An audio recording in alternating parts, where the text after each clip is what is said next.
So let's get to camera share.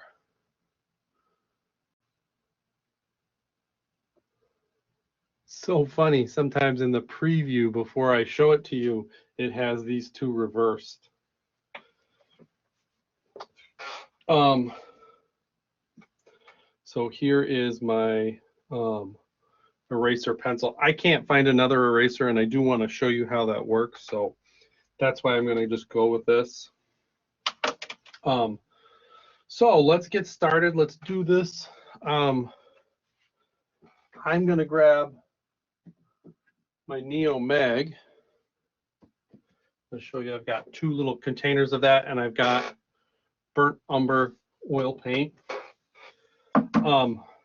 Just to show you this. So here's the older version of Neo Mag, and it might not be super easy to tell, but the one on the right is much darker than the other one because it's older, it's been sitting out, it's actually runnier. This one's more like jelly, and this one's even gotten more like maybe a loose honey, something like that. But I'm going to use this because I'm trying to get rid of it. So there's a lot of ways. In the video, I think I use a rag to try and do this and add it on.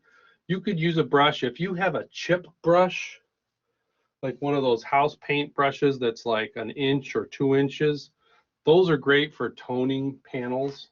But I don't have one around right now, and I don't want to go search for one while you're just sitting here. So we'll use what we've got. So I'm going to set this flat. I recommend when you go to prepare this and tone panels, rather than doing it up, I think it's easier to do it this way. I'm going to just take some of this Neo Mag, if I can get it open, trying not to like drip all the little dry parts.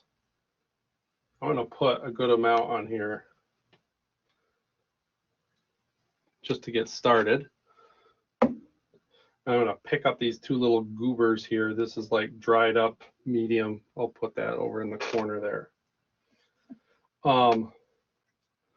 And I think it's going to work best. I've got my color. I'm going to just pop it open. And I'm just going to go ahead. Let's even go like this. Just put a little bit here. I'm going to kind of drop it into that and push it around. Yeah, that might be enough for the whole thing. So I want this overall to be a dark painting. So what I'm doing right now is trying to just cover the canvas for the most part with something that has oil.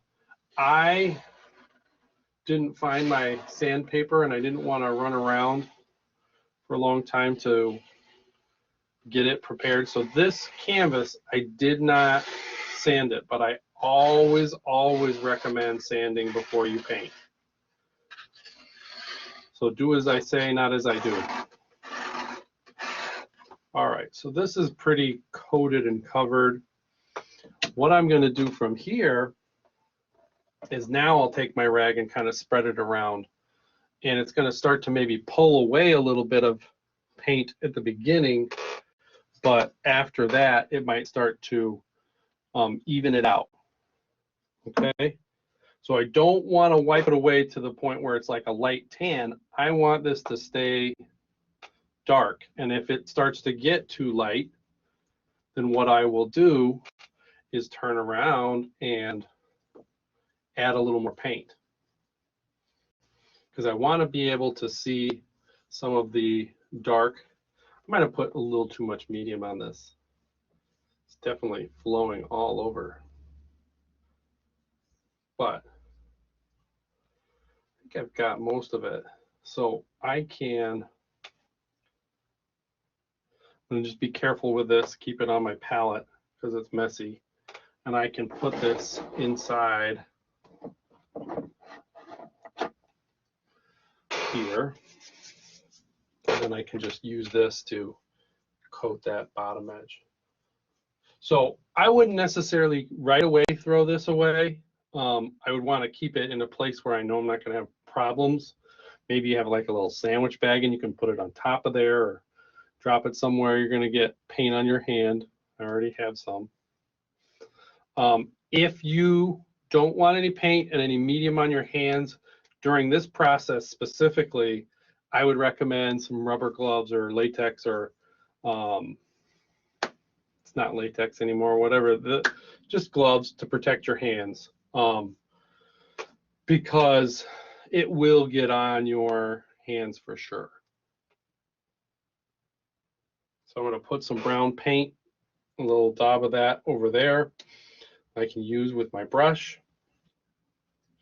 So I think I'm ready to go. I've got my still life over here. I've got my painting. It's tone. It's dark. If I scratch into it, and that's going to be my next step. You can't see that. Let's see if I do it down here.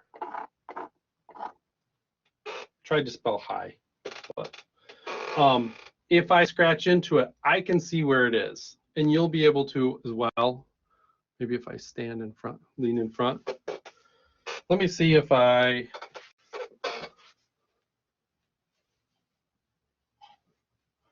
do that. That did not cut down the glare. I'm just trying to cut down some of the glare, but it looks like it's coming from, it's coming from the window behind me. Anyway, so I might have a second rag available. I can wipe off the edge of my brush in here. So all I'm going to use the back of my brush to do is to find the different objects and to figure out where they go. So I have this faced mostly towards you as opposed to facing towards me. So I might, some of these